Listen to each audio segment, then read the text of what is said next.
Alam nyo ba na pwede rin nating i-pickle itong pulang sibuyas? Tara, gawin natin. Una ay babalatan natin ang ating mga pula at malalaking sibuyas. Maghahanda ka lang ng pamunas dito dahil nakakaiyak. Bago natin ituloy ang pag-iyak-iyak, magpapakulo po tayo ng sapat na suka para sa ating pickled sibuyas. Ito yung garapon na paglalagyan ko ng ating pickle mamaya. Tatansyahin ko lang na mas sumakto yung ating sibuyas at yung pickling solution na ilalagay. Magdadagdag din ako ng kaunting tubig at bubuksan na natin yung apoy. Lalagyan natin ng 1 kutsarang asukal, konting asin. Hiwain natin ng maninipis yung ating sibuyas.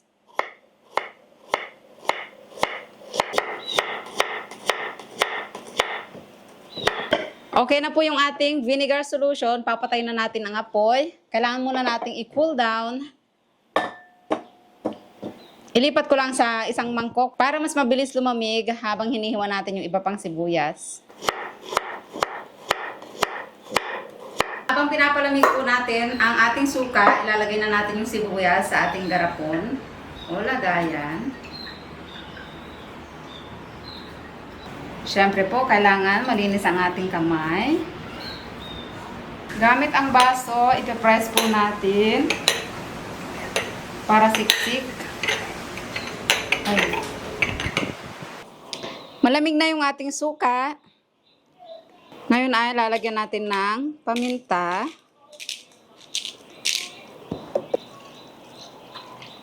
Oops! Magdadagdag tayo ng sibuyas dahil ang dami nating nagawang suka. Takpan natin at ilagay sa ref. Kailangan po naka-ref ang ating pickled sibuyas. At bukas, titikman natin kung anong lasa. Second day na po ng ating pickled sibuyas. Ganito na po yung itsura niya. Ang ganda ng pagkakapula, mga kaumami. Yan. Meron tayong hilaw na pechay, bagoong na may kalamansi at sili, and pritong tilapia. Mga ano. Wow.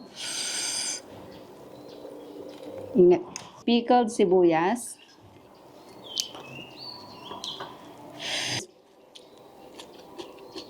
Sarap.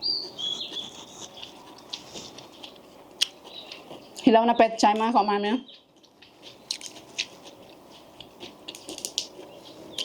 Bagoong. Isda.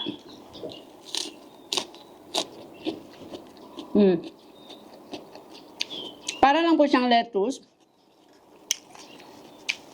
Natikman ko ito sa bahay nila Kanayon. Lagi ko napapanood, ang sarap ng kain ng kanyang mga anak. Ng hilaw na pechay, masarap pala.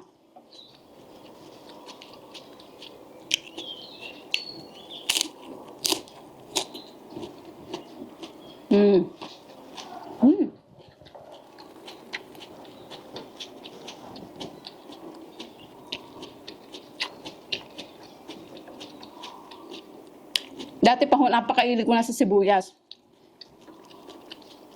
Bagoong lang yan at mga isda-isda. Nako, sarap. Pati na yung dahon niya. Ang tawag sa amin ay lasuna. Yung green onions.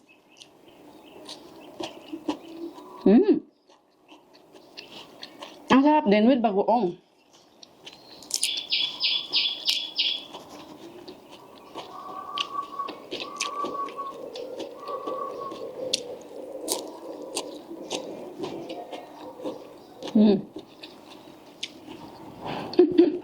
Sarap.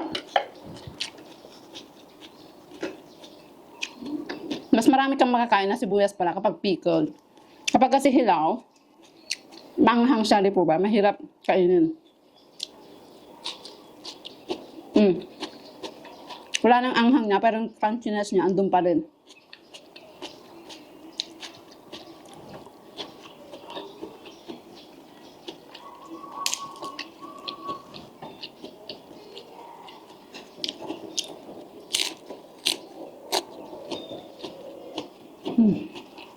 Kaya kung mahilig po kayo sa sibuyas, subukan niyo po ito. Pwede natin yan i-preserve sa refrigerator at pwedeng pangpare sa ating mga inuulam araw-araw. I think napakasarap din ito sa mga tuyong adobo.